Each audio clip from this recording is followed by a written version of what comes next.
from the let's say the Hey Drifter channel. Hello from the Hey Drifter channel, SpawnicusRex and 8-Bit Terror, the host of the Days Gone podcast. Hello. Hi. So I'm not being funny when I say this. I'm actually being sincere, and I say it with pride. You're looking at two of the people. Like I'd say we're the two people in the world. Let me think of a better way to say this. Here we go. This is what I'm trying to say. There are very few people in the world who know more about this game than the two people in this room, especially the collective knowledge between the two of us. I mean, all the time we've spent hanging out with the community and doing things like this right here. We've learned a lot from you guys as well. So the point of these streams is to bring together 8-Bit Terror, host of the Days Gone podcast, and SpawnicusRex in the Hey Drifter channel. And it is all Days Gone lore, story beats. We're going to explore the world and look at some of the interesting stuff we've found around the world. We're going to talk about some of the story beats that have to happen in certain areas. And that's what we're doing today. So do share in the chat things with us that you have found in your explorations, unique things that you've uncovered. Let us know about that. And again, that's how we learn a lot of this stuff. And also, like, it'll be there as like the history that we're sharing in these videos, documented there. So let's go. Who are we saying hi to first? War Horse 500. Oh, hang on. We're on Top Chat. Wait. Chat. Why are you on Top Chat? Because I was doing technical stuff. We've got You're Too Quiet. Apparently. Too quiet.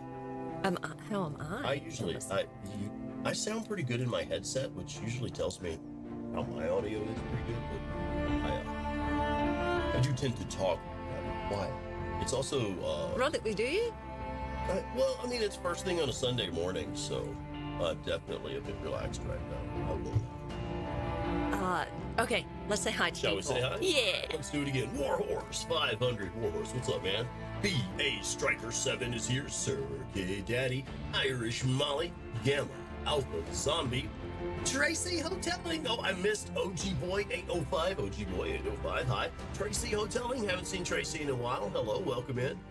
Jake Outdoors 14 is here. And Akshat. Welcome in, Akshat.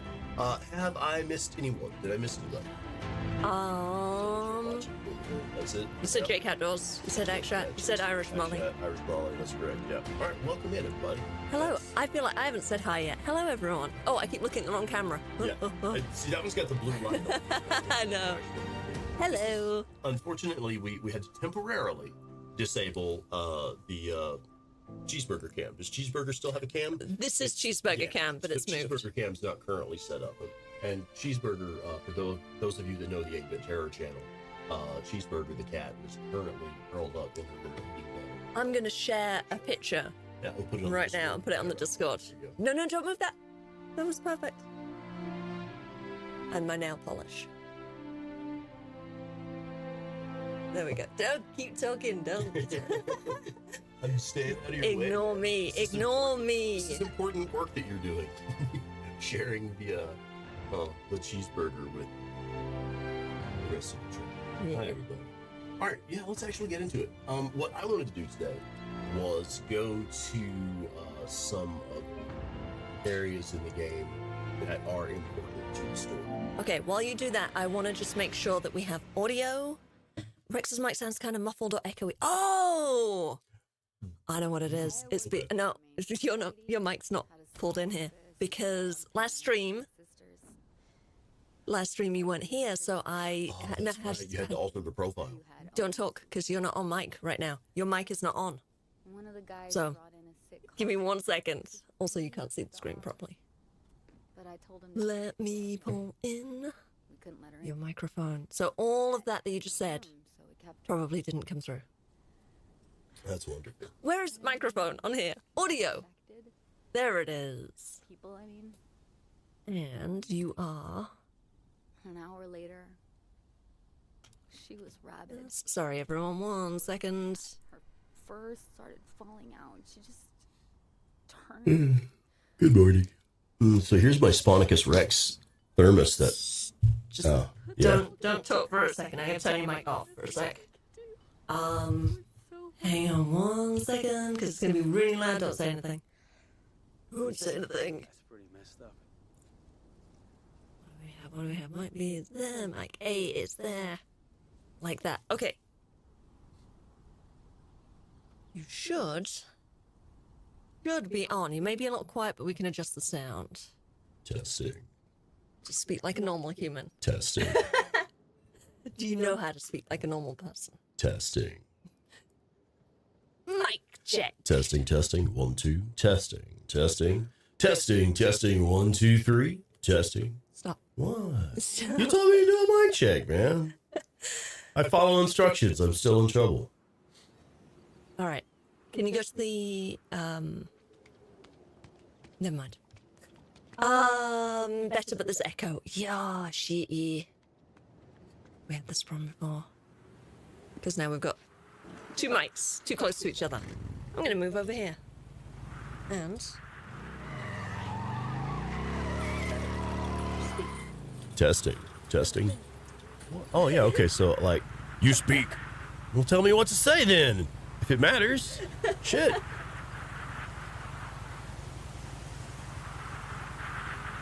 Okay, so yeah, I'm ready to go kill some shit. I don't really care.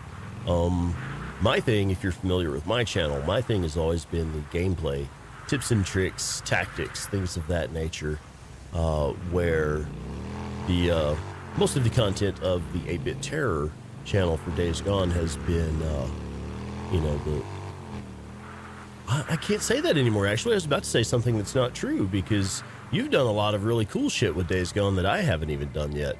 You've done like a modded playthrough on PC, which I haven't. Whoa, hello. I was gonna warn you. Which I haven't done yet. She just literally moved the view. I was trying to tell you to change. Hey, I'm about to put this on another monitor. Whoa.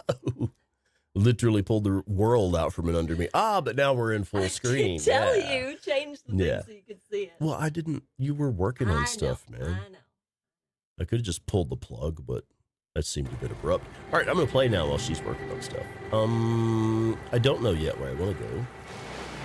Honestly, I got to be honest with you guys. It's been a little while since I've really played Days Gone myself, personally. Well, see, I was going to get to that. I was gonna say, didn't you play it on Wednesday? I was going to get to that, because that was me wrapping up the crossbow playthrough, which actually kind of broke my give a shit for Days Gone. I fucking hate the crossbow. I really do. I'm sorry. I can't help it. So, that was wicked.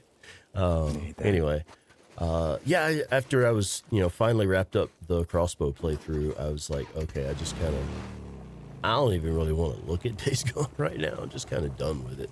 So what we're doing today, while we're doing this running around doing stuff, I have my favorite loadout. Well, actually, I forgot. I changed it. You changed it. I had everything set to rock and roll. We got to go back to camp. No. Oh, yeah, This is no. not me. I may have. You may have. yeah. No, I haven't changed anything. I may have loaded up the wrong save, and you just went to the top one. Yeah, no, I had it all set up. I was I ready to haven't roll out changed of any camp. loadout because all I did was get B-roll of No, walking through a you didn't. cemetery. But that's not what I'm saying. That's not what I'm saying. Remember, I had it sitting in photo mode. Oh, I had yes. already set everything up to go Welcome in the back. game. We were ready to roll out of camp in the game. Yeah, and then I did. Yeah, Yes. that was me. I did change it. Right. How is the sound when I talk? Treating you, Blair. Oh, you've got that on. Oh, Can yeah. you turn that on, please? Yeah. Thank you. All right. Sorry. Sound issues. When I talk, we probably have a little bit of an echo. How is it when Rex talks? Hi, I am talking now. These are the words that I am saying. I hope that you can hear them. Hey, Dee. Let's say hi to Catherine Jones. Hello. Hey, Miss Cat, what's going on? Hi there. The next few days were a blur. Okay, so I was getting. I was going this way. All good now. Fine when Rex talks. Excellent. Okay, nice. Thank you. Is Yeah. it echoey when I talk, when I have like both mics open? So it's possible the echo that they were hearing was the fact that I had these external speakers on. No, that would just be the Don't think game so. coming through. The mic Yeah. doesn't come through that. Oh, Jake says, I'm so happy to be here watching Days Gone again. And Circade Daddy says, at least you tried, right, Rex? With the podcast, probably. The crossbow, God, sorry. Yeah. You know when you see words as you're speaking and you read out what you're looking at instead of what you're thinking? I'm in danger. Uh-oh. Oh, it's a newt. How about you just stay on the bike to kill it? God, Yeah. Just like, whatever. Kind of disdainful, isn't it? Jesus. Dandy Denny, hello. Hey, Finn. Dandy Denny. What's going on, girl? I know Miss Dandy Denny is responsible for some of the cool shit we found in this game. Hell yeah. Sniper ambush. Oh, God damn it. So even though this isn't really like about the tips and the tactics and stuff, gameplay and shit like that, you're still gonna see some of that here, simply because. Let's ambush it. Because you're SpawnicusRex. Yeah, because I'm on the controls. Is that really it? Yeah.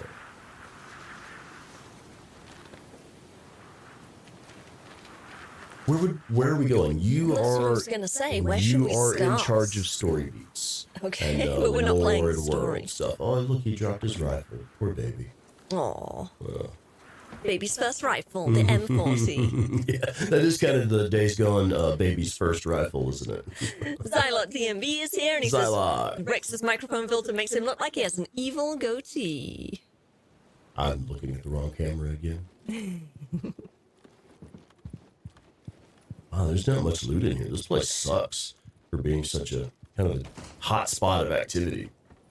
That's why it sucks, because it's been looted. Yeah, that's fair, I suppose. I love how it's one of those things that makes Days Gone so great is that the world building, what do you call it? Atmospheric storytelling. That's the word I'm looking for. The atmospheric storytelling makes sense. There's so much stuff that it makes sense that a house, a farm on a heavily trafficked road would not have any loot.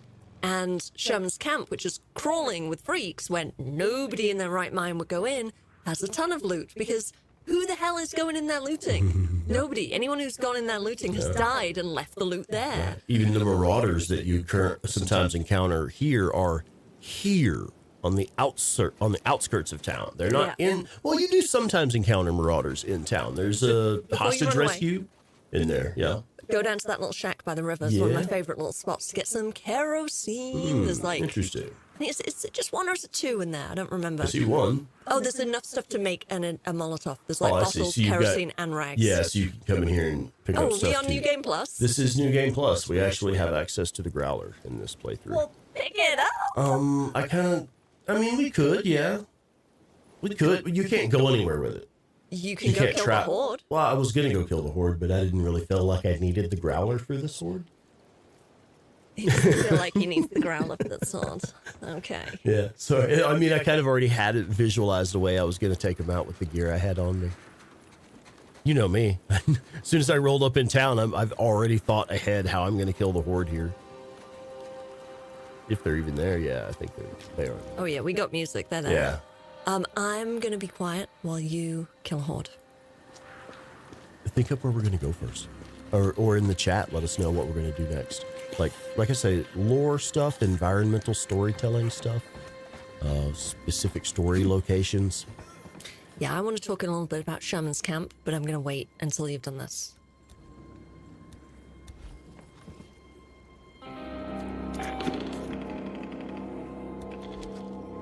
There we go.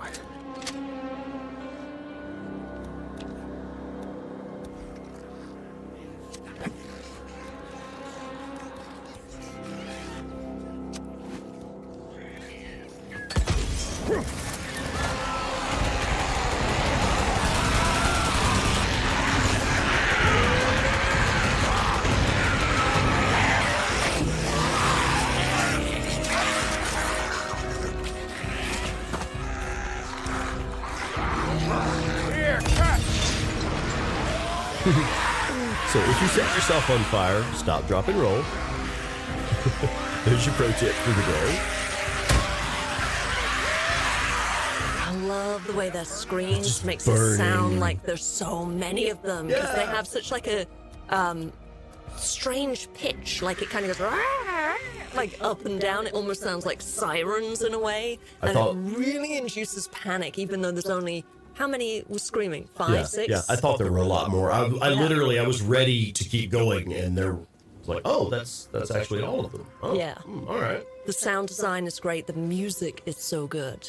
Look at this pile. The music just like, everything is just so panic-inducing. And I want to kind of go back to, you were saying about tips and tricks. This isn't really a tips and tricks kind of live stream, but one of your, in your Horde Killer Masterclass, where you're talking about, I think we have footage from here, from the Sherman's Camp Horde. We do have, several times. When you're talking about this and just the fear and just like overcoming the fear, because that is one of the biggest obstacles in this game. If you want to get good at horde killing, fear is what gets you killed. Fear is what ruins a good run. Fear is the mind killer. Yes. So I wanted to talk a little bit about Sherman's Camp while we're here. Sherman's Camp is a really important part of the game and part of the story and part of Iron Mike's backstory. And yet the game, it tells you that it's really important and that something big happened here, but it doesn't. Is that chair always up there? That chair's always there, right? No, I think we have an event here. Yeah, sorry, I just spotted that blue chair up on the top there. Watch out, because there can be bear traps in here. Yeah, you're right. Yeah, you got bear traps everywhere. What is this? That's a lead for, I think it was, I had like, no, maybe it was just the door, but I thought it had a search option there. This is, yeah, sometimes you get like unique events happening here. Yeah, you got bear traps everywhere. No. You know, make yourself some Molotovs and pick up that kerosene. Well, actually, yeah, we did chunk a couple of these, didn't we? We did. I love the sound of the freaks. So, Sherman's Camp. Sherman's Camp. I'm Mike. His backstory. They glitched? Did that not trigger? I rolled over it. Did it not trigger though? I didn't hear the. Oh. Yeah, right. Oh, yeah. This happens sometimes. Yeah. Could use this again. Weird. So, I'll stop interrupting myself. Iron Mike talks about the thing that happened and how, you know, there was the showdown, the truce that went wrong, and the massacre at Sherman's Camp, the massacre in the little daycare preschool that's down the road there. I think that's the building there. You can see it in the background. Head there. Yeah, cool, thank you. Don't roll off here, you can die. I did that in my first playthrough. Yeah, that one down there. What is it? Spring Creek Preschool, I think it's called. Yeah. And it's never really exactly spelled out truly what happens. Like, he does this whole little speech about it, but it kind of leaves some holes. Like, I played the game a couple times and I was still like, I don't quite get it. I don't quite get how it ties in. Well, to go through, hang on, let me grab my art book. He just rolled off. Yeah. No, I rolled, but we had plenty of health. Okay, so in the art book, the Days Gone art book, which I love this thing, this spells it out more and clears up questions that we have had. So, Iron Mike, his backstory, as detailed on his casting sheet, it says, he's now the leader of Lost Lake, and is doing his best to rebuild civilization. Men like Schizo call Mike a pacifist because he refuses to go to war with the Rippers. Yeah, a pacifist did this. A pacifist did this. Pacifist was on board with doing this. I don't know. We don't know if he was the leader of the groups or like what level of involvement he was at, but he was definitely, the way he speaks about this, he was definitely on board fully with this. This was the best plan, and he agreed. And so it says in the art book, one night, as the world was ending, Mike took part in a massacre of a small town. Riddled with guilt, he now repudiates violence of any kind, risking the lives of those he is supposed to protect. Now, obviously, this is from his casting sheet, so that's early in development. But I don't think much has changed as his character was developed. he definitely, his backstory is about realizing that it shouldn't be humans fighting each other. And he realized that because he was here. He took part in this massacre. Can we go to the person with the axe in their head? Oh, there's I know one it there. looks kind of silly, but this is one of my favorite things to do. I like to get Deacon here and kind of get him right in the sunlight, and then this is where I take a lot of really good, like, close-ups of Deacon's face. I'm going to drop a link in the chat to our video on this. We have a video on this. It is titled Iron Mike's Secret Past Revealed, the truth about Sherman's camp. So if you want to know the full story, all the details that we've picked out from the game, from the mission logs, from the art book, from all sorts of different sources, what we can see in the cutscenes, all of that. Check out that video if you haven't seen it already. Also, I want to say hi and thank you to Rick Miller. Hey, Rick. Clara Rex, I nearly missed this. No! This is another one. Thank you, Rick. This is another one I like to do sometimes where kind of his face is still mostly in shadow. He's kind of walking out of the room, but he's still mostly in shadow, something like that. Like, those are some of my favorite shots of Deacon. There's that cool cutscene when I Mike takes Deacon here. That is really good. The way his eyes are looking, the look on his face there. That's cool. Exactly. But that cutscene that we have just flashing up here, you have the end shot of the scene where I forget exactly what I Mike's line is, but it's very weighty, and he's kind of talking. He's kind of giving Deacon a little bit of insight, but a little bit of shit at the same time. And you have Iron Mike standing in the doorway in the light, and Deacon standing inside the building in the shadow where it's all like gloomy and gray, and there's a gray-blue wall behind him, so it's all like gray-blue kind of tone. You would think that it's in a sort of, aesthetic kind of way, that it's saying that Deacon is in the darkness and Mike is in the light.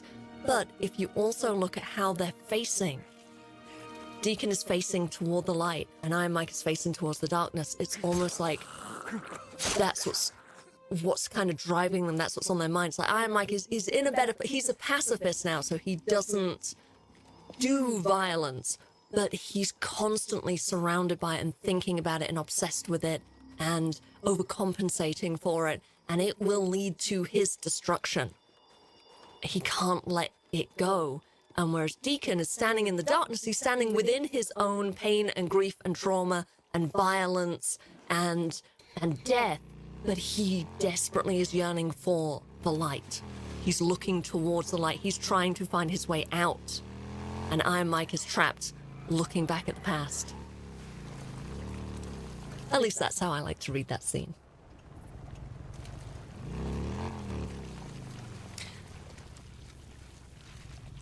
Massacre at the daycare, Denny says.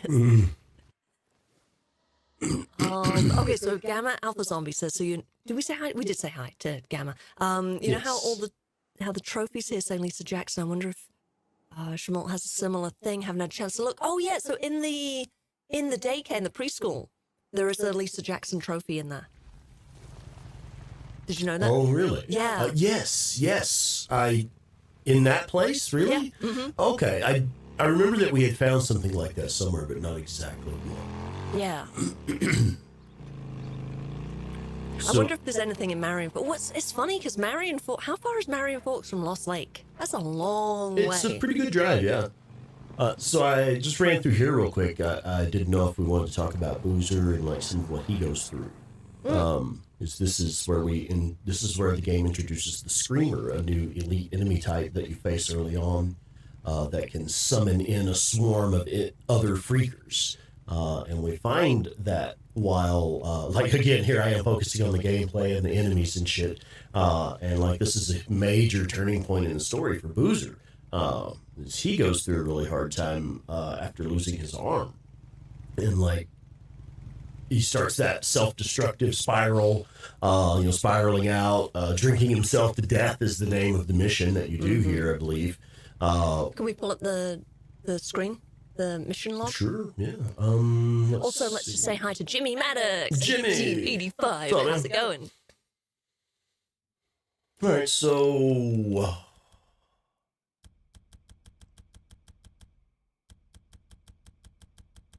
it's in here, right? Horde killer. I was thinking the drinking yourself to death storyline.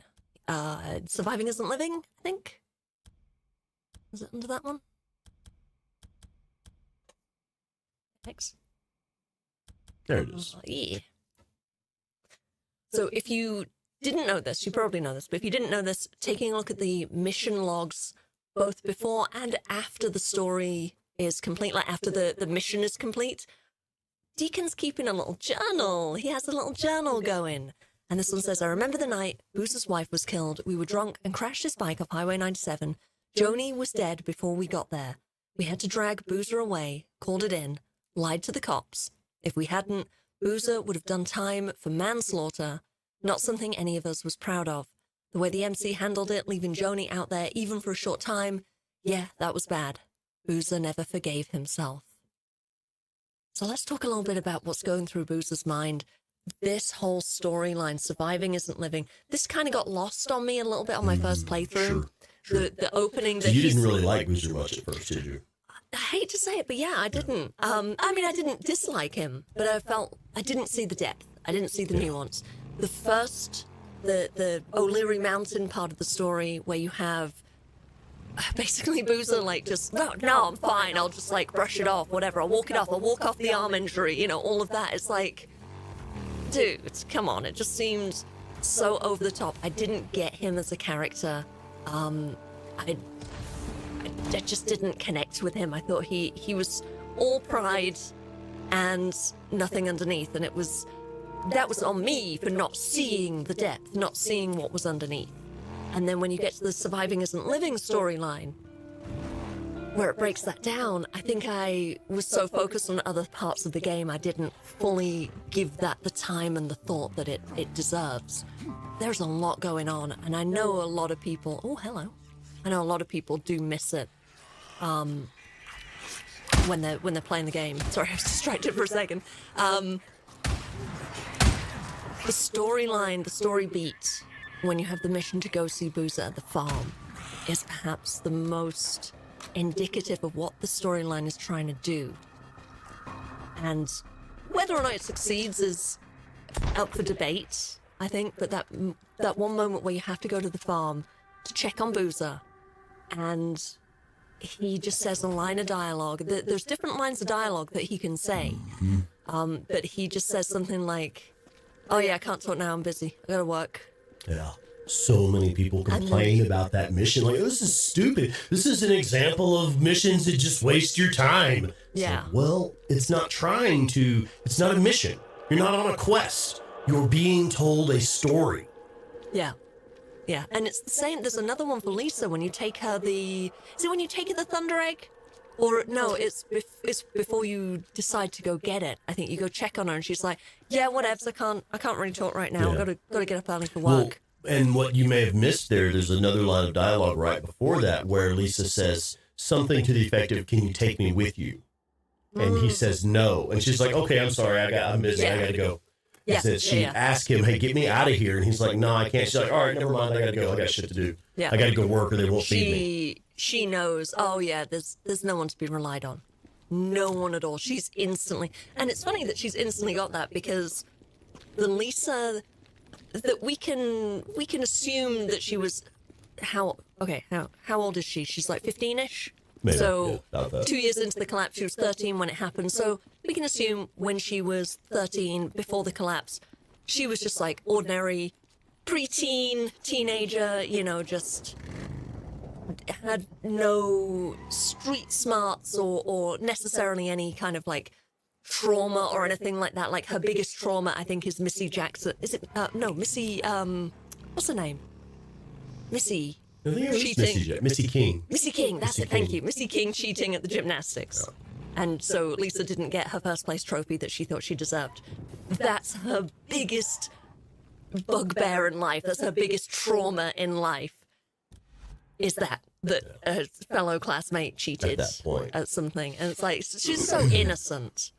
And yet, she has lived on her own for 2 years.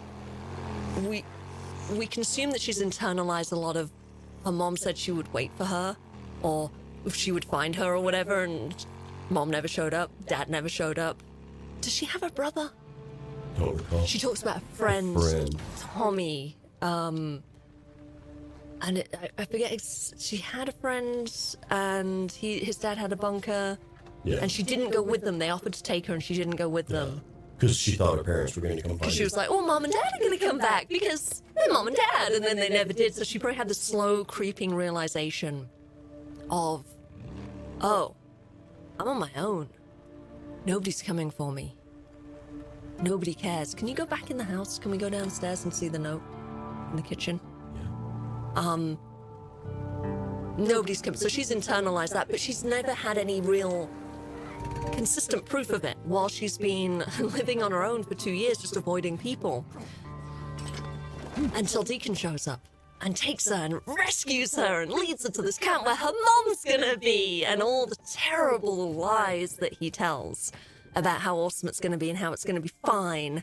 And she gets there and realizes, oh, yeah, I was right. People suck. People are terrible. People will hurt you, will let you down, will disappoint you. She's just internalized that, but that's the moment when it really lands as proof of what she's been believing for a couple of years. It finally clicks. I think it's a reflection. Oh, it's a flashlight. No, I was going to point out a couple of things that I never actually noticed. I didn't notice that. She has a flashlight and a map. And here binoculars. And binoculars, but more than the binoculars, her telescope there. That's what she's been using to scout the town and make sure it's clear to go out down this direction, out this window, to go this direction. At least you can go get water and food and stuff. So she's been Is there using. anything else in here? Put it in photo mode and change the time. Yeah. So Oh, that's brilliant. Yeah. I forget you can do that now. Honestly, I'm unfortunately I haven't spent much time in photo mode in the remaster, and it's really good. Hit X and press L1. There you go. And then change the time to daytime. There you go. It's really, really good for just like, for taking photos, but also just for seeing stuff, just being able to like look around, just change the time. Let me say hi to Nylon Girl. Happy Sunday, Drifters. It's not our best lighting, I think. And let me catch up. She says she had a sister. Dandy, yes. She says she had a sister. Lisa had a sister. Can we have a look around in the house for evidence of a sister? I don't think there's anything else like mentioned. I'm racking my brain. She used her gymnastic skills to survive. I don't think she was that good. But maybe. I mean, certainly for like climbing and stuff. Absolutely. Yeah. Getting in and out of the house, getting the ladder back Do you want up. to have a look at the other bedrooms if we can get in any? So upstairs, I think there's only one other bedroom. You can there's a bathroom, but here's this bedroom where you first come in, and the poison on the table, which I always thought was interesting. There's a vial of poison there. Oh, God, so that's like mom and dad's room with like maybe some medicine or something? Could be, that's what I was thinking. And then here's the master bath, and there's really nothing interesting in That's there. what I'm talking about, the world building, the attention to detail, and where stuff is placed. Right. So good. There's a collectible on the floor there. Dog toy. Hey! Doggy chew toy. All right. And there's on the fridge, I think it is, or by the fridge, there's a note. And then on the counter. Here's some sort of collectible, perhaps. Note on the counter, that's going to be it. Note from Lisa's mom. Can we have a look at it? Wonder what happened to her folks. Well, they didn't come back for a deacon, so what do you think happened? Character, maybe? Yeah. I didn't notice the want the number of it. Low numbers. I don't think it tells you. There it is, number 9. Was that was the one?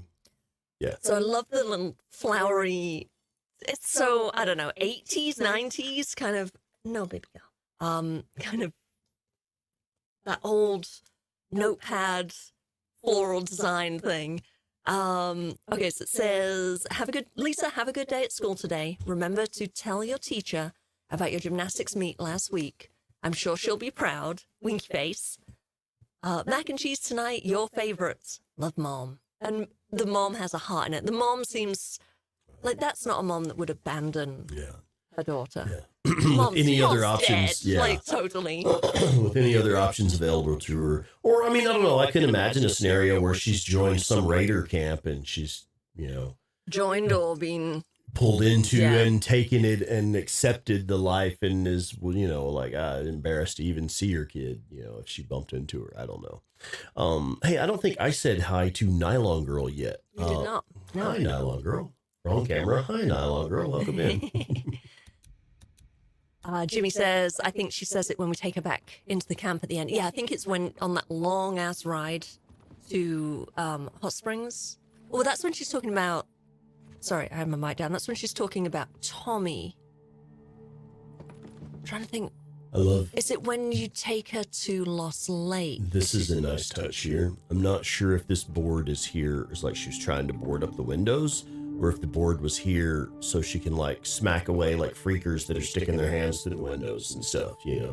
Like I see her standing at this window, teenage girl standing at this window with zombies clawing at the window, and she's using this fucking 2x4 to bash their hands and keep them from getting in the window. Can I just ask, the echo on Rex's mic, does it go away when I turn my mic down? Like, I'm going to turn it down right now. Rex, can you just say a sentence? A sentence. I am now saying a sentence for the purpose of testing this microphone. Does it echo when he says that? I had my mic turned down, so I'm not sure if his voice is coming through my mic and his mic. We need some, like, blocker. Stop using my mic, bro. Echo. Stop it. Echo. Do you remember that live stream you did when you had some weird, it was like just playing the same sound, like, you guys probably know exactly what she's talking about, don't you? I bet you there's a couple of you that were here for that night. Okay, so it is you coming through my mic. My mic's too sensitive. Fair enough.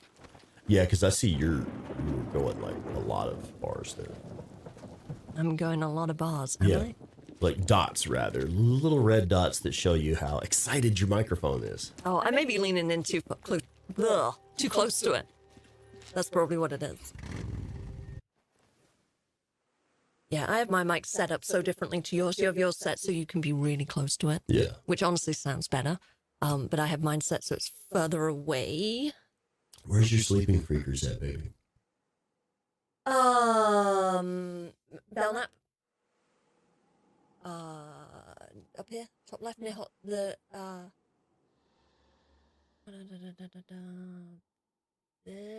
bit here, right here.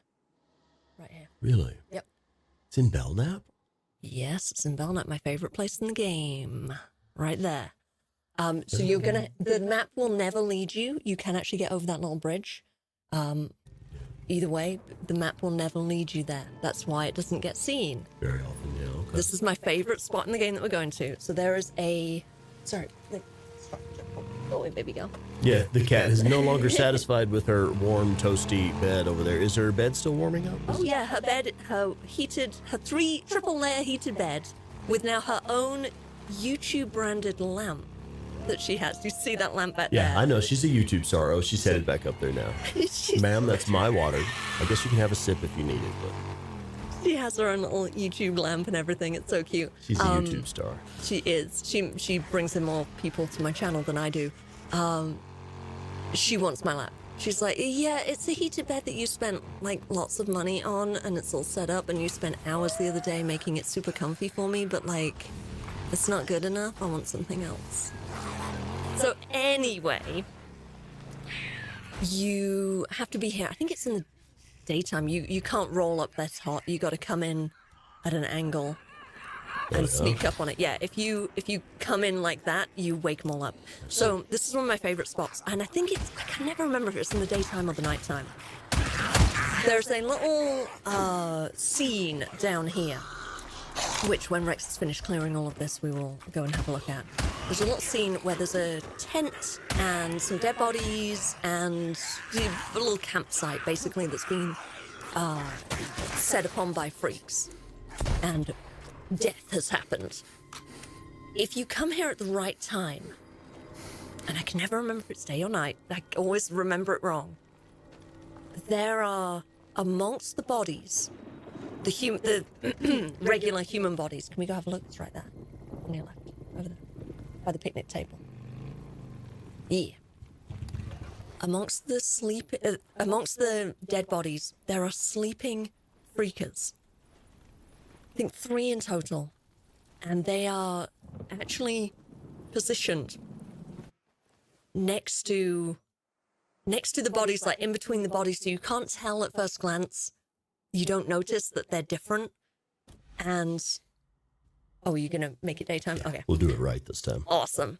And if you look at them through binoculars, like from a distance, you can see that they're breathing. So you can tell that those ones are alive, but they're lying down. They look like they're dead, but they're actually sleeping. And it goes into what O'Brien says about, or not O'Brien, the neuro researcher on the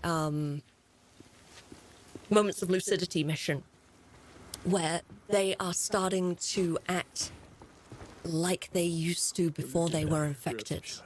They're starting to be human again. They're remembering, they're seeing the bodies on the ground, and they're like, oh, these people are sleeping. I want to sleep. I will sleep next to these people. I am a person. Or something like that. Something weird is going on. It's the only place in the game where this happens.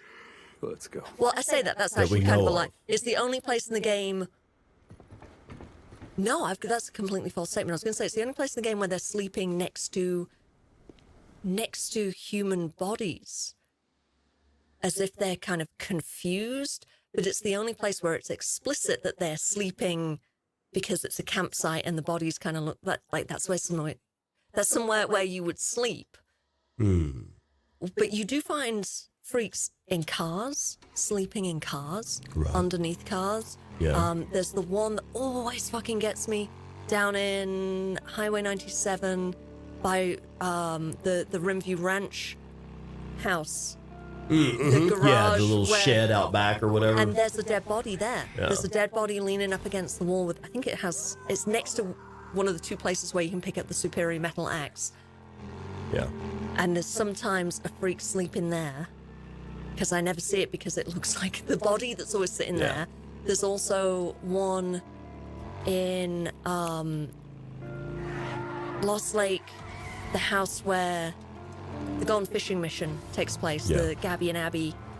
Yeah, Gabrielle and Abigail. there's a shed out back with a car that there's enemies sleep in it. There's also, they lean up against the side of the house and sleep there. Yeah, true. Because they always make me I jump. wanted to go off that cliff, not into that cliff. So, Like okay, that. slow down. Go to your map if you Yeah. wouldn't mind. I've got the marker set. But, Yeah, check it out. man. You totally can. I've got the marker set before we get there, so I wouldn't roll in hot this time. So the best way to come in is to set your marker for like up here and actually come in past this camp here. Yeah. So, God, I haven't played in a while. Yeah, it's been a little bit. You've been playing a lot of other games here lately. I played this the other day, just to get some B-roll footage for a video that we're working on. Yeah. And I was just like absolutely terrible. So what I like to do is I always kind of come in like way too far away, just so I don't overshoot it. I think I usually park the bike sort of here-ish. Let's go down to there.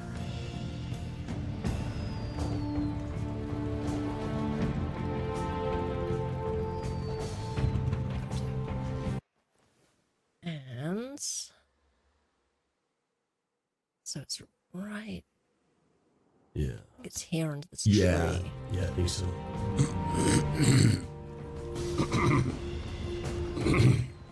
Excuse me.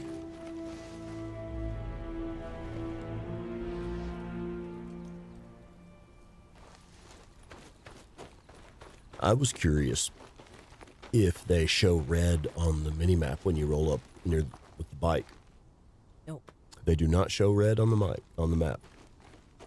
Not till they stand up. Well, I say that, I don't know. I don't know that they do. I don't think they do. I'm like 80% sure they don't, but I could be wrong. Yeah. Well, I guess I fucked it up. Rolled in hot that first time. Yeah, they don't spawn all the time, but sometimes you'll see, so like you have this body, and there's a body here, and then there's a body behind the tree right there. Yeah. And you'll have, I think there's like one freak is sort of over here by these little bushes or something, and then there's like another one here and another one here, something like that. And it's like they're just laying on the ground, just like the bodies. It's so cool to see. And if you look at them, like I said, through the binoculars, you can see them breathing. Just slow breathing. And then when you get close, they'll just stand up and rah, and then just game on and ah. Yeah. All right. I got one for you. Where the hell did I leave the bike? Where did you leave the bike? You did this. Should make you run back to the bike. Zylock, yes, I know. I always forget after the stream to fix it. I think we've only done, this is only our second stream together on this channel. Yeah, I think so. Because the last one you got pulled into work, so I did it on my own, which is why I didn't have anything set up, because I just was like, oh, just put in what we need. Because I had a whole bunch of technical issues with the software, had to rebuild everything. And then for the last stream, I just built it just for me. And then this morning I was like, oh fuck, there's two of us. Oh, we're gonna need to figure this out. Oh, Gamma says, I remember the line being I had a big sister once.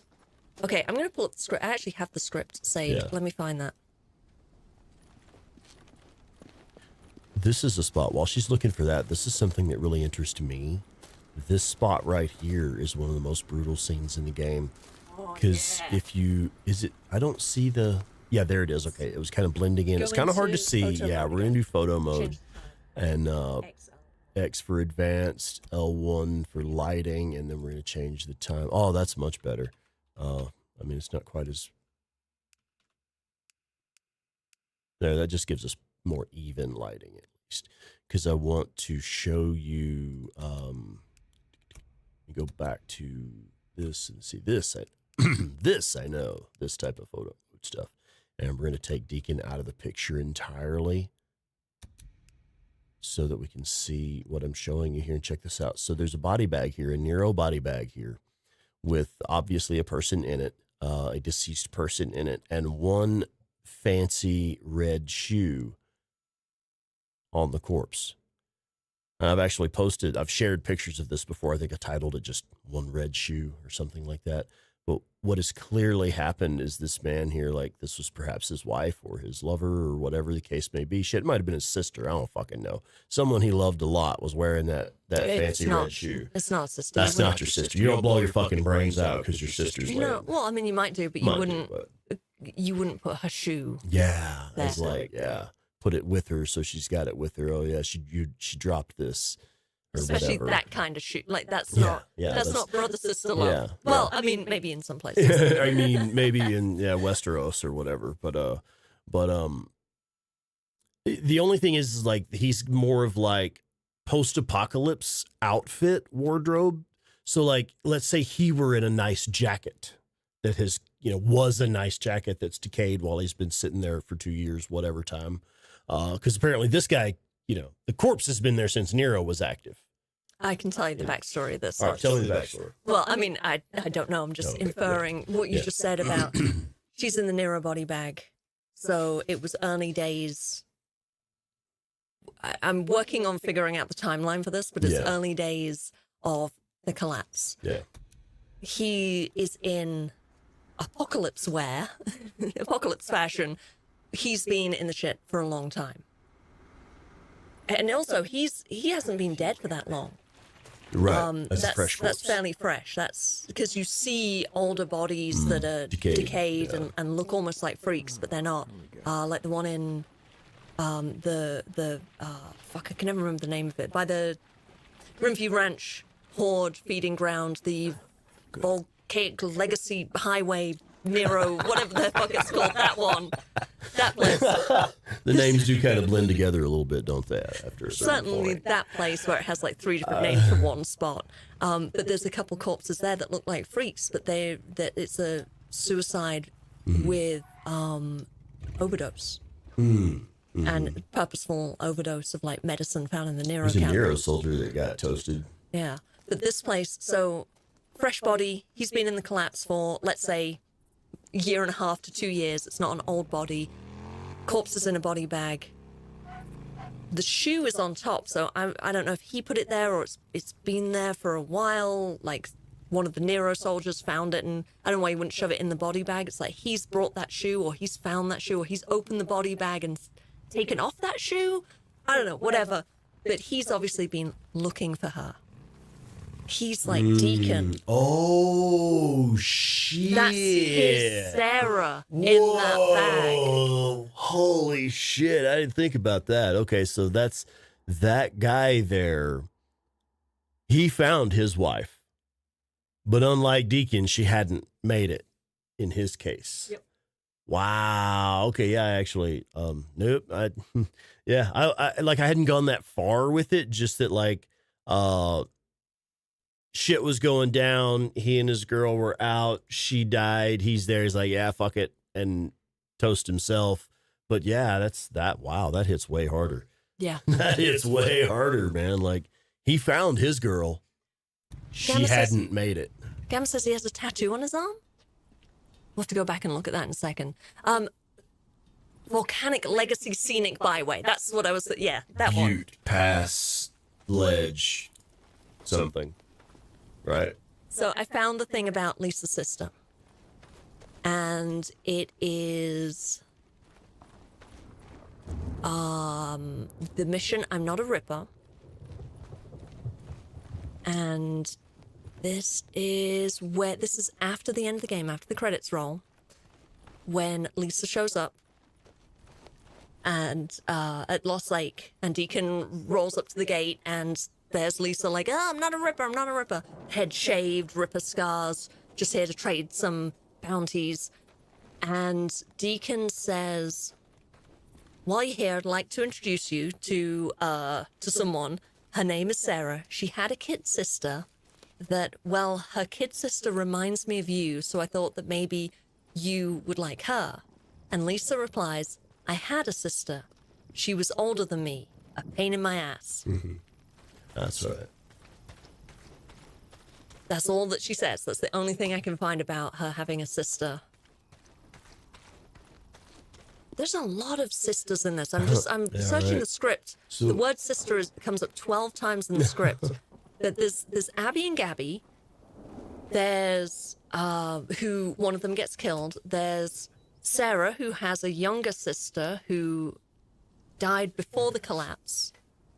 There's Lisa, who had an older sister who presumably, I don't know, maybe she's like older and that's why she doesn't have a bedroom there. She's like older and off at college or whatever, like older sister. But she's just a pain in my ass, which implies maybe they spent more time together at that awkward age. Mm-hmm. Like maybe they're 5 years apart or something. And then, of course, you got Boozer calling Sarah little sister all the way through. A lot of sisters. Even Colonel Garrett starts one of his speeches with, my brothers and sisters in arms. So many sibling things mentioned. You want to talk about this? I'm going to go grab more coffee. Do you want a coffee? Yes, please. I can have coffee now. You talk about this, and I'm going to drop a link for this video in the chat. Okay. So I actually didn't really know anything about this. Like I've mentioned this a couple times. I don't really notice this kind of shit in the game. I don't notice this kind of stuff in video games that I play in general. These little details where this is the only marked grave in this entire cemetery. And like the reason for that is because this is the only one that means anything to Deacon. All of the others are meaningless to Deacon. So this one is somebody that was in their motorcycle club when Deacon first joined, and I think he died from cancer. But they had a massive funeral for him. There's like hundreds of bikers showed up to this little cemetery out in the middle of nowhere in backwoods Oregon, and came and kind of celebrated Harlan's life. It's one of the old school bikers that was there to kind of bring Deacon into the fold in the earlier days of his motorcycle club days.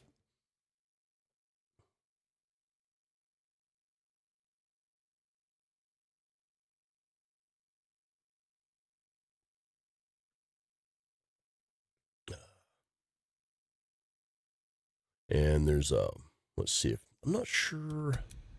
I might be able to find it. Again, I don't really spend much time digging around in the storylines menus either. I don't know exactly where it's at. Yeah, shit, I'd never be able to find it, honestly. It's in the video, though. We do point it out in the video. It's like Claire's been spending some time digging around in these storylines and the little, like we showed the little mission journal logs and stuff. And again, that was all suggested by members of the community. I was like, hey man, there's a lot of information in there. You guys need to be checking that stuff out. Nice, thank you. Oh, there we go. Little 1%er mug. I love this one. This is one of my favorites. Cheers, babe. Thank you. Oh, that's fucking delicious. What are we drinking? It's the regular. Yeah, just like some of our... Yeah, the medium roast. Yeah, just some of the... What is it? The Denver... Yeah. With Boulder... I can't remember the name of that fucking company that... It's a local Colorado coffee company that we've been buying whole bean coffee from them for years. Yeah, just that medium roast. It's good though. That's good stuff. So the 1% mugs we actually have available in our store. Yeah, we fucking do. Let me share a link to that. And do you remember what storyline Harlan's information was in? Like if I were to go into storylines and look. It's in the infestation zone. Infestation. Is it really? Exterminator. Mm-hmm. Interesting. I guess it would be for the one here at the cemetery. Yep. Oh shit, I've never looked at these. Here's the Rimview Ranch. I know, right? Boozer and Joni staying at a small bed and breakfast out here when they wrecked their bike. And oh wow, so they were at Crazy Willie's. They were at the Rimview Ranch. I'm sorry, bed and breakfast in Rimview Ranch. That's oh my god. That little house there, the one we were talking about where there's the sleeping freaker and you pick up the superior metal axe, that little house is the bed and breakfast that Boozer and Joni were in. Well, shit, I know where we need to go next then. Yeah, fuck this Harlan Nelson story. We'll go talk about Joni's memorial.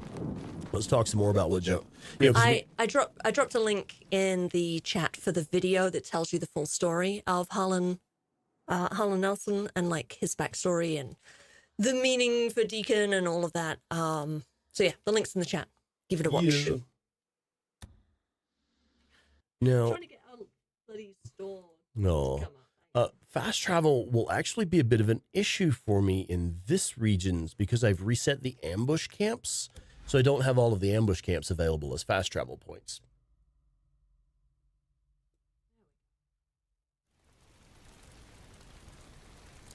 Look at that little cheeseburger over there.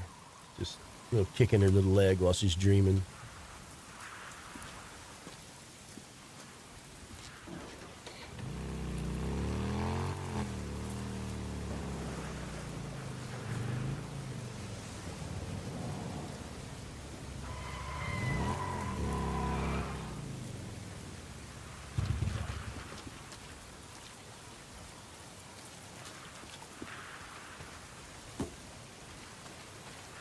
So where are we going right now?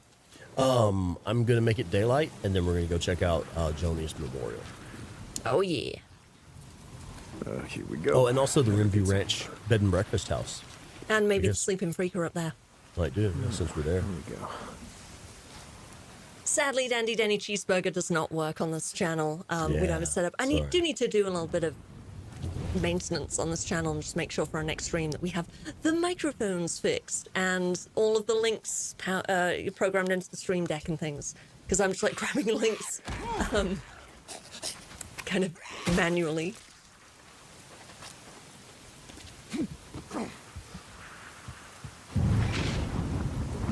Oh yeah, BA Striker says there's one about Boozer and his wife looking to purchase a house in Lost Lake at one of the hidden loot locations inside a house. Yes. No. Right, okay, we'll do that. Do not let us let's do that. Let's kind of focus on Boozer and Joni for a minute, okay? I'll make it daytime and we'll do the stuff here at Rimview Ranch, but I do want to go see that. I don't think I've ever seen that. It's one of the mission logs. And the house, it's in Lost Lake. It's by the Abby and Gabby house. I think is it one of the Marauder ones near the, I want to say Juniper Ridge. It's not Juniper Ridge. What's the horde that's over there? The West Fur and I think it's the West Fur horde. It's like horde, right by there. I know the horde there. Yeah, the houses that are right next to it. Okay. Oh, or is it Burnley Lake? Is it down at Burnley Lake? I'm trying to remember exactly where it is. Maybe it's Burnley Lake. Yeah, Kat, the mics are too close, but I just need to, we'll figure it out for next time. I'm sorry. Yeah, this is kind of a informal Sunday morning thing, honestly. I mean, yes, we are professionals. We have the right gear and can get this. She is a professional. She has the right gear and the right mindset. I have standards. Where she can get this shit set up and have a professional polish on it. Honestly, it is just a Sunday morning stream. Slow down. Don't wake up that freak. Don't wake up that freak. Stop. Sorry. Get off the bike. Take a long loop around. Not go through that door. Take a long loop around. And have a look, see if there's a freak sleeping by that window. I think I already woke him up.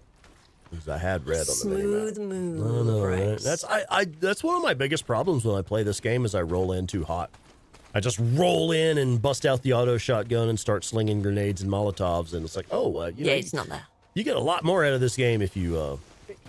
Can you stop? Yes, Stop. I'm gonna get here and hide.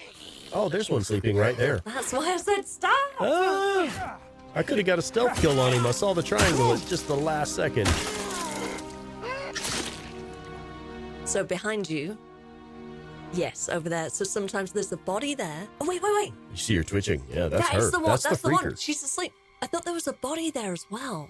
And you see her moving, breathing. That's what I'm talking about. There's all these spots, and I realized as I said it, they are there. He respawned. No, it may have come out the nest that's behind you. The nest has been cleared. Oh. Well, there's lots of red up on the... Wait, so is that That's her. Oh, okay, so it does show up on the map. Yeah. But also, I think I may have alerted her a little bit by rolling in hot. No, she'd be up if she was alerted. Okay. This one always gets me because I always run up to get that. No. Wait. I always run up to get that axe. There's a superior metal axe just to her left. Yeah. And I always run up to get it. And I thought there was also a body here. And I see her and think it's the body. But I may be just misremembering that. Oh, I was going to say throw a rock at her. That would be funny. I thought it was a dude as well. I could have sworn it was a dude. It sometimes is. Oh, does it change? It's random, yeah. Oh, I didn't know that. Oh, it wouldn't give me a bull rush. Huh. It didn't give me a bull rush opportunity on her.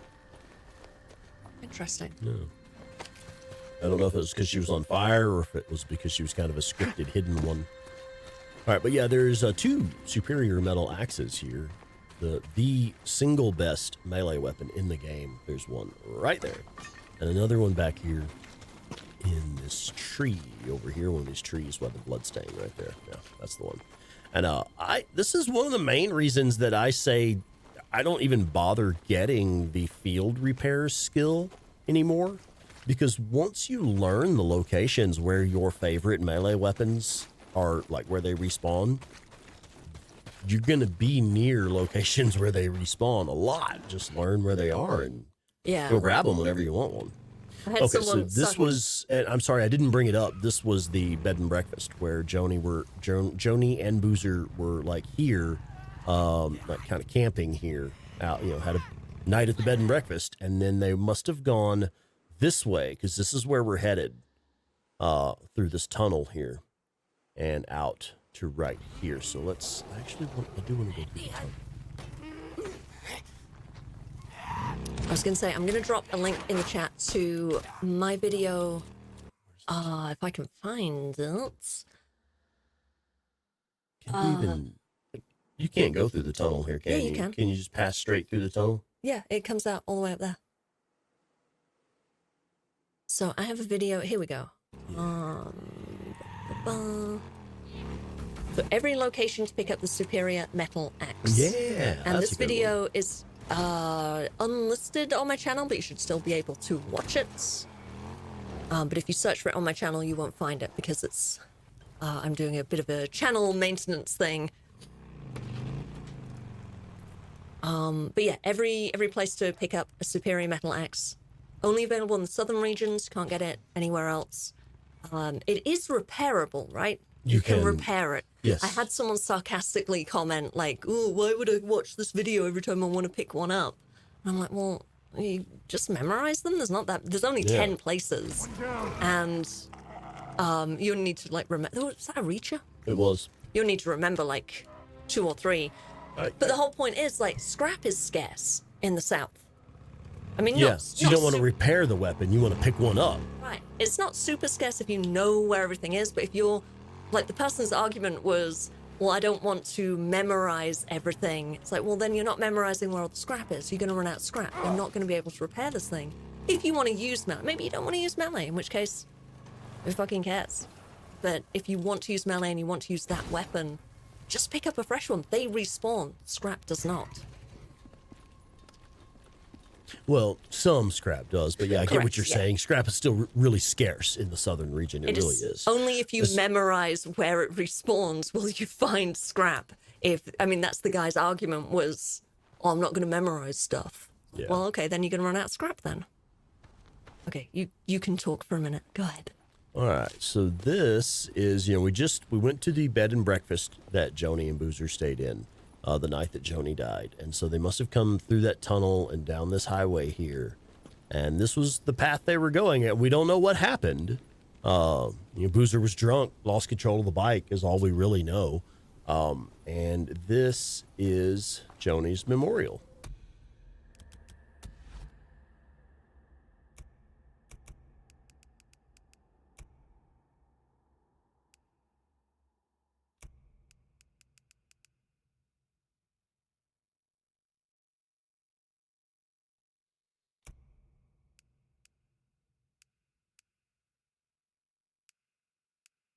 There we are.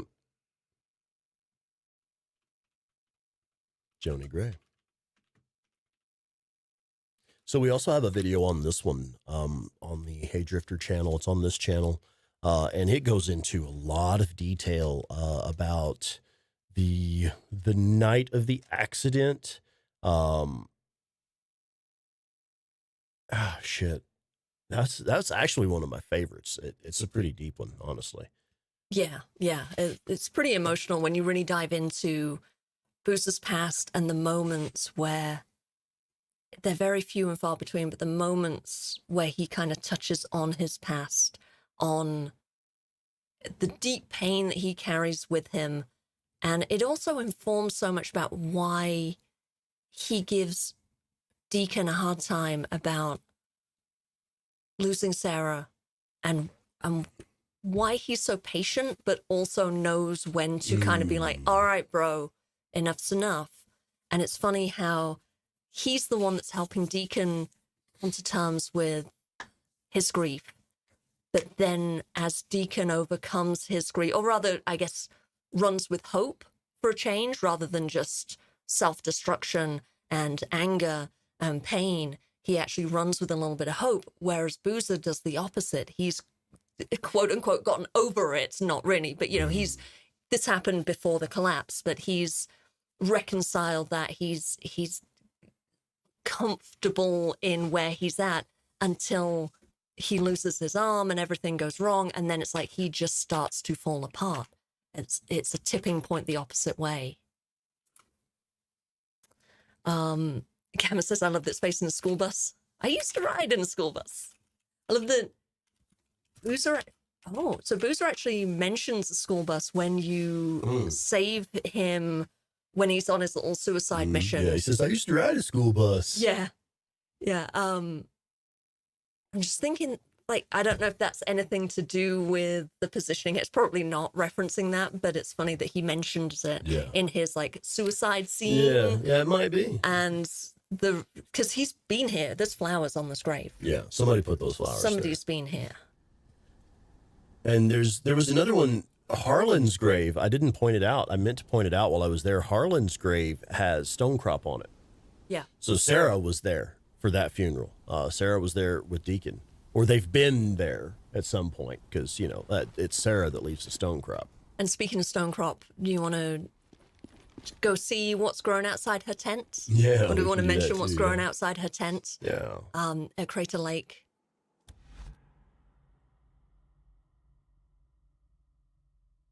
Yeah, Boozer Gray, William Gray is Yeah. his real name. Thank you, Gamma.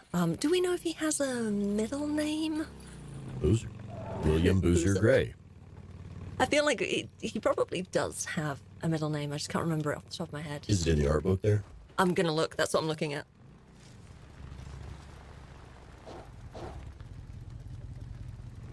I actually hate the way this camp changes the layout post game. It's just kind of a weird route to go in. I don't know, it just bothers me. I like games that have, like, when you get into camp, you have an easy path directly to the merchants and the NPCs that you need to deal with and shit.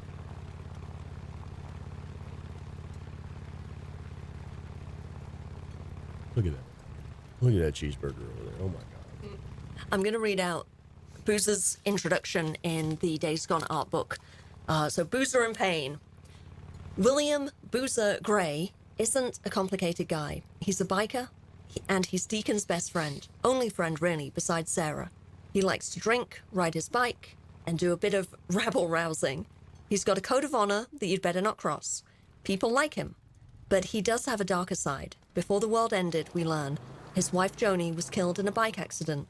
She and Boozer were on a drunken joyride near the Crater Lake Highway, when Boozer lost control of the bike and put it down. The MC came and got him, but Joni was dead.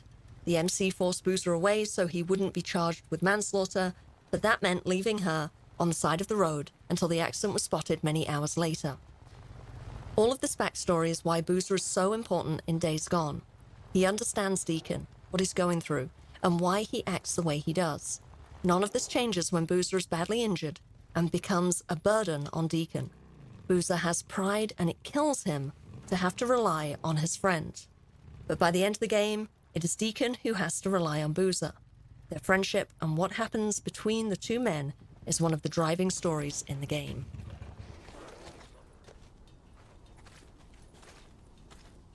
And what is that? This is Sarah's personal quarters. Early in the game, before they move her up to in the arc. And this is stone crop. Not tulips. Not tulips. Stone crop. Get it right, Boozer. So let's have a look at Sarah's. I mean, this is her personal quarters, but there's really nothing personal in here. Nothing interesting, really. Nice pink purple ladies, blanket there, sleeping bag. She's got some provisions. She got some groceries. She's getting paid. She likes corn dogs. She's stocking up something. Oh, you reckon? Yeah, stocking up in case she has to leave in a hurry. And the firewood as well. Lots of firewood in there. She's prepared for something in some way. Nah, I think the firewood's just because it's cold. But the piles of food provisions, yeah.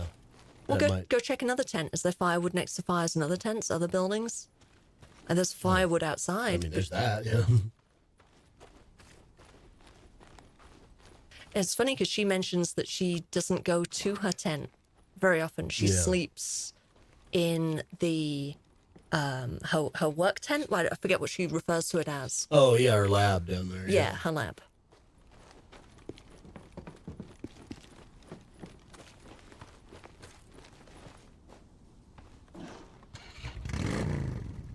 Cat raises a good point. Calling him Boozer after all that happened, from the point when Joni died, must be such a slap in the face every time. That's a good point. I mean, you got to wonder how much he changed after Joni's death, like blaming himself, knowing that he was at fault. If he was drunk driving, like, that's his fault. He put the bike down. That's on him.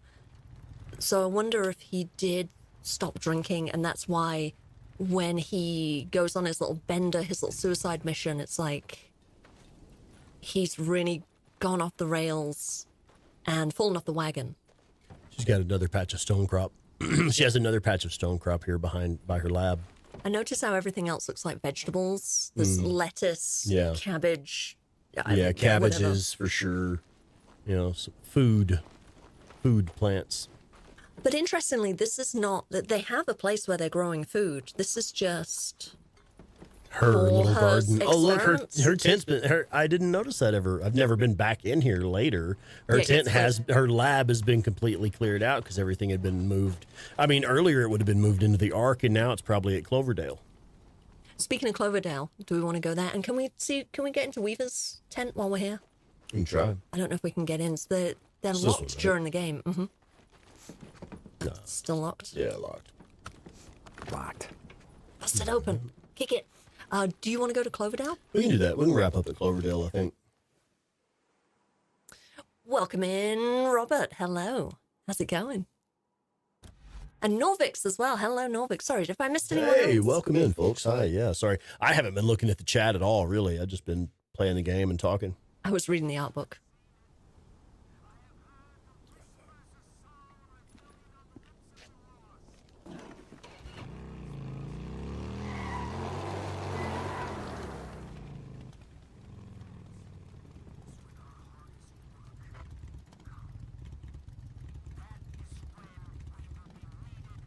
Uh-oh, I should stop for fuel. Yes, you should. I love this little bit in the art book. Just talking about Sarah's rings. As mentioned earlier in the book, jewelry, especially rings, is an important part of Days Gone, and not just for bikers. Very early in development, we decided that each of the three main characters would have rings that were important to them, that would help define who they were as people. The fact that Sarah wore skull rings long before she met Deacon shows that she already was a bit of a rebel at heart. Bit of a bad girl, yeah. Yeah.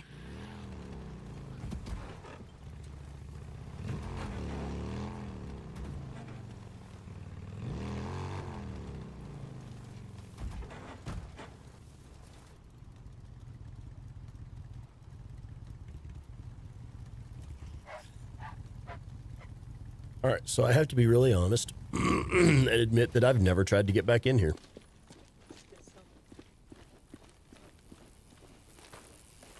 Yes, honestly a real letdown going back in here. There's some cool stuff to see. There's a helicopter. You can get on top of like the water storage. You can run around inside. But there's nothing to pick up. I think some of the cars have like, you might be able to find a rag or some... Yeah, you've got some loot icons there. I think there's gunpowder in Looks one like of them. You could actually get a lot of scrap here. Honestly, there's a lot of closed hoods. I'm looking at 3-4 vehicles that have closed hoods. No, there's, I think only one or two. There's a lot of them are busted. I think. Yeah, well, I mean, they have the pickup icon. Those are the trunks.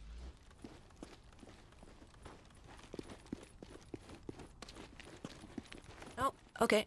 Yeah. Three. Okay. So we were both That's neat. Yeah. both right. I mean, shit, yeah, that's anywhere from like 9 to fucking 15 scrap.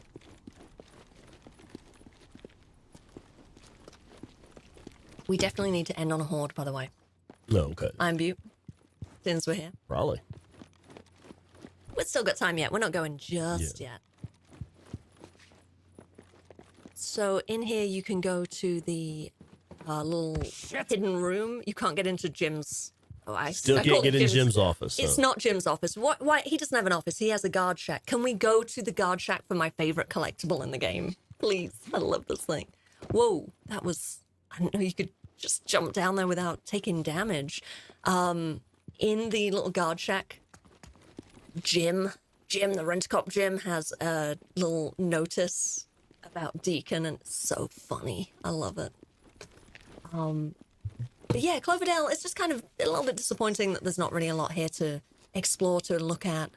And I am so disappointed that they didn't relocate to here, but I guess that would be the second game. You have to go around the back. Oh, really? So...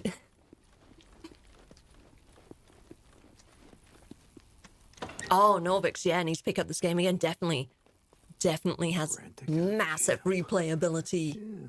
Advisory warning. Yeah, it doesn't tell you the number on the screen. But this one's, I don't know, lowish. 21, 22, maybe higher. 26, 27, I don't know, I'm guessing.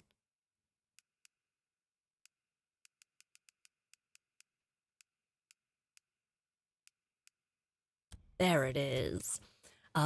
So this is, I love this press X. Be advised. Be advised. You read out. All right, sorry. Hang on, let me put on I'm on the radio.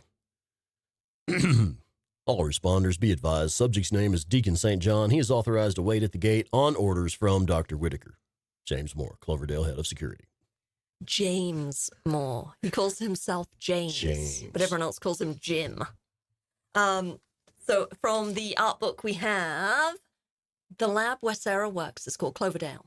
In a flashback, we watch as Deacon almost gets shot by Cloverdale security when he comes to pick Sarah up for lunch. The whole concept of a high-tech firm operating out in the middle of nowhere is based on one of my real-world experiences, and this is written by John Garvin.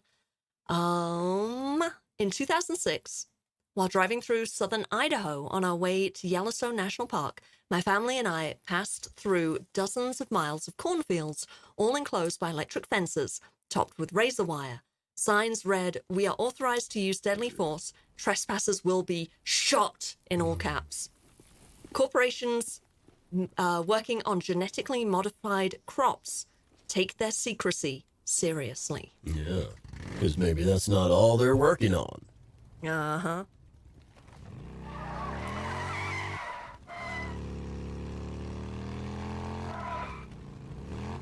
And I just found out recently, who was it? Was it Violent Jones that shared this with us? That this is a hidden loot location? This is a hidden loot location. It should have a proximity bomb in it. Does it respawn? Yes, it does. I haven't tested, but it's been here every time I've checked to see if there's actually one there. I haven't tested the respawn on it. Holy shit. I had no idea. Nope. I missed that. It is. Let's see. Go ahead and set this as our mission.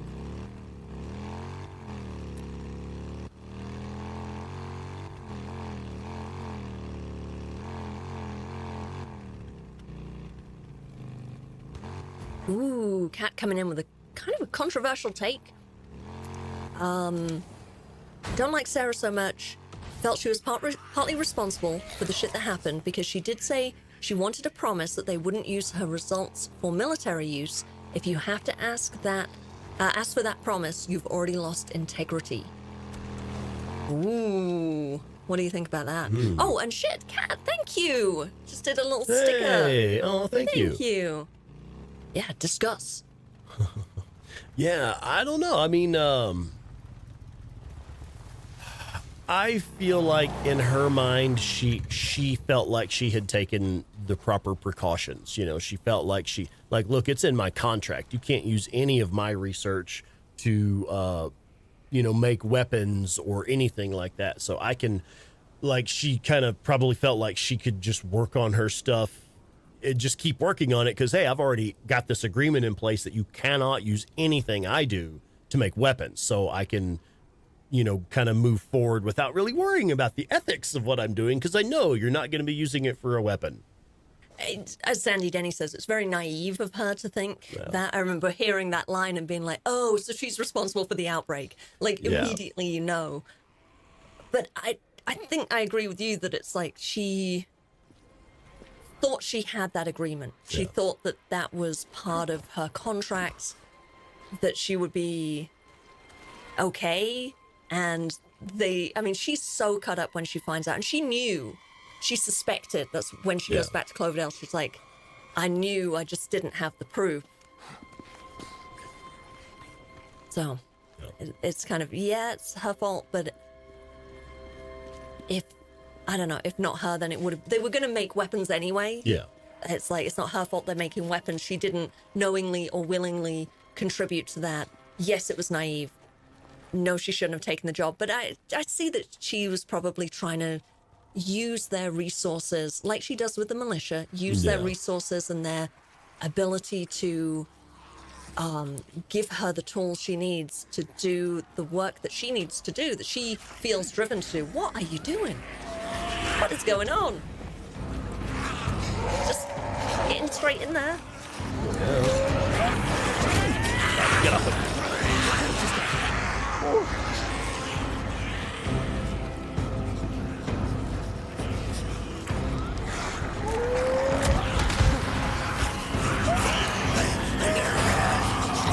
That's quite a jump.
how lazy this horde is. The music cuts out. You're still in the killing arena and the music cuts out. Like, I'm not sure if we're gonna probably... Actually, no, this isn't the lazy horde, but they do tend to lose you sometimes. Yeah.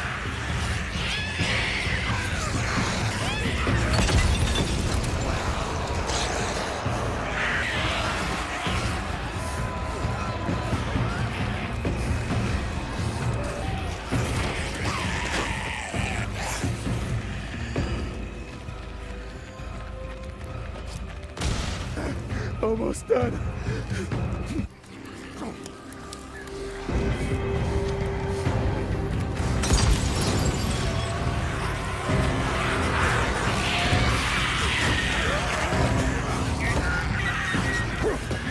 Was that a screamer on the left, or was that just a tree or something?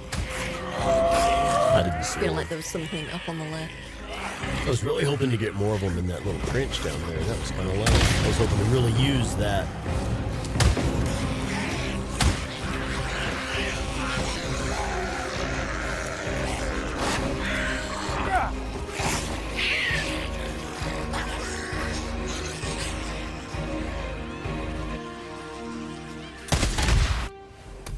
Hey. I love this game. I love this horde. That's still my favorite horde in the game. Nicely done. All right. I'm about ready to shut it down. I actually desperately need the loo, and I want to play some DayZ with you. I want to hang out and drink some coffee and play some DayZ with you today. You can't That's- mention other games. It's like we're cheating on mean, Days Gone. I know. Well, no, we're celebrating Days Gone, and then we're going to hang out. I feel like, I don't know if we should let people know that we're seeing other games. Oh, yeah, right. I don't know if we're ready for that step exactly. I mean, consider the optics, really. Oh my god. Oh my god. Well, I want to say a big thank you, everyone, for hanging out. And thank you to you for playing while I pull through the art book and talk about stuff. Yeah. This is really fun. Yeah. We are going to be doing this more often. I promise. I'm going to make it happen. And I will fix the audio things audio issues that we've been having. But yeah, we'll get that done. And we have lots more videos coming out on this channel. Please, please, please make sure you have notifications on. Make sure you're subscribed. If you haven't seen the videos we already have, please go and watch them. We have a lot of fun stuff on here. And like I said, lots more to come. I am streaming next on Monday, which is tomorrow. Holy shit. You're right. Over on my channel. Yeah. When are you streaming next? Probably next Wednesday, I think. As in a few days or a week in a few days? Oh, I'm sorry. I mean to say Wednesday after next. So not this coming up Wednesday. I'm working on a slightly different project, something I've never done before for my next live stream series. And I need a bit of time to get it set up. Plus, there's a lot going on for me right now because right now, there's a very high chance that I will actually get pulled in for mandatory overtime and have to work a long shift tonight. Like today, right now, I will probably have to work a 12 to 16 hour shift. And I don't know, but it's pretty fucking likely because I get pulled for overtime a lot. Mandatory overtime. Mandatory overtime. So it makes things really unpredictable. It makes it difficult for me to schedule things like this. Because I mean, there was an equally high chance that I could have gotten called in for overtime this morning. And now there's an equally high chance that I may have to go in later tonight. So long story short. Hey, I was gonna see say- that. Love the drifters. Tracy, thank you for that. I appreciate it. Also, I want to say hi to Stickman. I saw you come in earlier and I didn't Stickman. want to interrupt Rex, and then I didn't say anything. I'm sorry. Hello, Stickman. Hey. And thank you, Tracy. Thank you to everyone who's done super chats today. Really, really appreciate it. And again, thank you to everyone who's a member on this channel and on our individual channels as well. We really, really appreciate it. All of that comes back into what we do, helps us keep everything going. Please do make sure you check out our merch store, which there is a link in the description under the video. You can get the 1% mugs and a bunch of other merch on there as well. That's actually one of my favorite coffee mugs. It's a really good coffee It mug. actually is one of my favorites. Is it the 18 ounce, 15 ounce, 18 ounce? I think it's a pretty big one. It's a big not the one. they do a 20 ounce. You're spilling my coffee. They do a 20 ounce, but that one's like massive. It's not that one. It's the middle size one. But they're really good coffee mugs. Yeah. I love them. They're my favorites. Nice and thick. Keep the coffee warm. Yeah. But yeah, we got tons of stuff on there, tons of stuff for Days Gone fans, so please do go check it out. We'll be back with another stream on this channel. We'll do another one soon, yeah. Soon, I mean, again, soon. my schedule is super unpredictable, man. There was, like I said, there was a fairly high chance that I would have not been here for today's stream.